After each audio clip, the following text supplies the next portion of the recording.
안녕하세요. 반갑습니다. 여러분의 닥터초입니다. 이제 기온이 제법 많이 내려가서 옷이 두터워지고 있습니다. 실내 난방을 하게 되면 코안이 건조해지고요. 항상 불편하신 분들이 많습니다. 코딱지가 생기게 되어서 이제 헐기도 하고 가끔씩 코피가 나기도 합니다. 그래서 오늘은 비출혈, 코피에 대해서 말씀을 좀 드리려고 합니다. 제가 인터넷의 한 포털 사이트에서 영상 답변을 하면서 유튜브를 시작하게 되었는데요. 비출혈, 코피도 가장 흔하게 올라오는 질문 중에 하나입니다. 그래서 그 중에 한 질문 4가지 정도를 추려봤습니다. 먼저 첫 번째 질문입니다. 잦은 코피로 내 건강에 이상이 있을까요? 라는 질문입니다. 피곤해서 그럴까요? 아니면 뭐가 부족해서 그럴까요? 어떤 큰 병이 있는 게 아닐까요? 이렇게 걱정 많이 하십니다. 대부분의 코피는 이 코 앞쪽, 특히 비중격 중에서도 앞쪽 부분에서 점막이 헐어있고 혈관에 상처가 나서 코피가 나는 경우가 대부분입니다.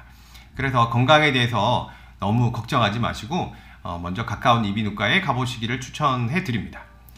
지혈이 평상시에 잘 안 되시는 분들은 혈소판 부족이라든지 혈액질환이 있을 수 있지만, 그런 분들은 평상시에 멍이 쉽게 든다든지 다른 동반 증상이 있을 수 있습니다.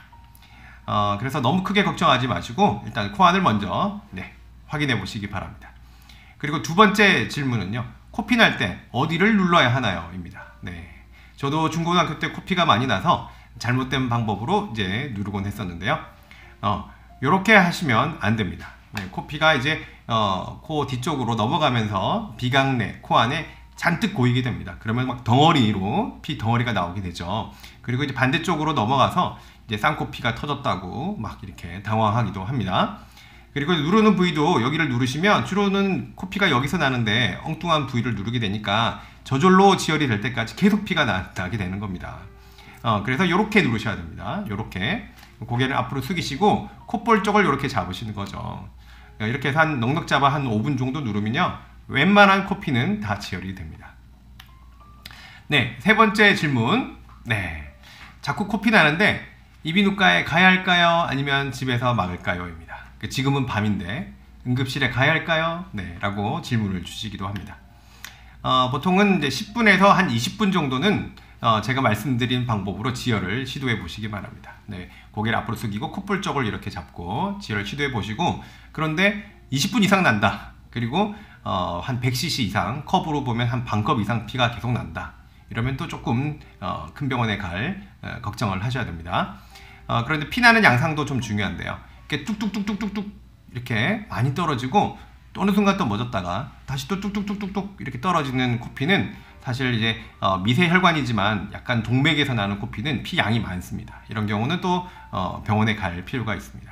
그리고 간혹은 목 뒤쪽으로 계속 콸콸콸 넘어가는 경우가 있습니다. 이런 경우는 이제 후방 비출혈이라고 해서요.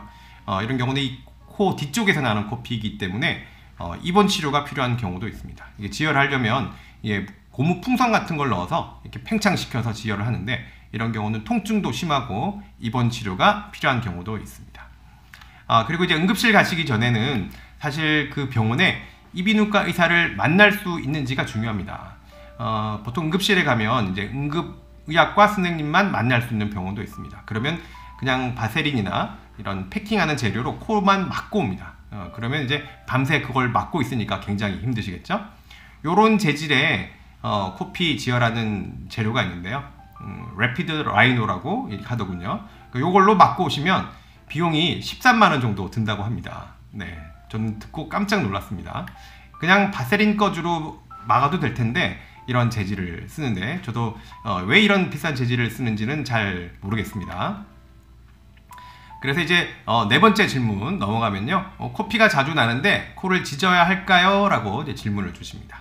아까 이제 응급실에서 이제 이런 래피드 라이노라는 걸로 이제 맞고 오시면 그 다음날 이제 힘들게 잠도 못 잤다고 하시면서 병원에 오십니다. 그러면 그걸 이제 빼고요, 피나는 부위를 확인을 해봅니다. 그러면 딱 튀어나와서 이제 피가 이제 펌핑한다고 그러는데 피가 막 날 것 같은 혈관이 있습니다. 그것만 간단히 짖으면 사실 이제 코피가 지혈이 되는 거겠죠. 그래서 이제 보통은 전기 소작술, 약물 소작술 이런 걸로 이제 짖는 치료를 하게 되는데요. 요거 비용은 12,000원에서 13,000원 정도 나옵니다. 그러니까 비용이 10분의 1 정도 되는 거죠. 조금 아이러니합니다. 짖으면 사실 인위적으로 혈관과 점막에 화상을 입히게 됩니다. 그리고 절대 코피가 다시 안 나는 것은 아니고 다시 날 수도 있습니다. 그리고 이제 점막이 헐어 있는 경우는 이런 짖는 치료가 적합하지 않고 항생제 안연고를 발라서 치료를 하는 것이 좋습니다. 네, 우리 아이들 코피가 나서 걱정인 부모님들 많으실 겁니다. 아니면 어르신들 중에도 코피가 나서 힘든 시간을 보내셨던 분들 있으실 겁니다. 일단은 코 앞쪽에서 코피가 나는 것을 생각해서 지혈을 먼저 시도해 보시는 것 잊지 마시고요.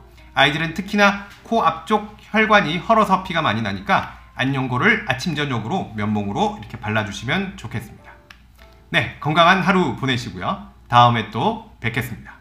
이상 여러분의 닥터초이가 말씀드렸습니다. 감사합니다.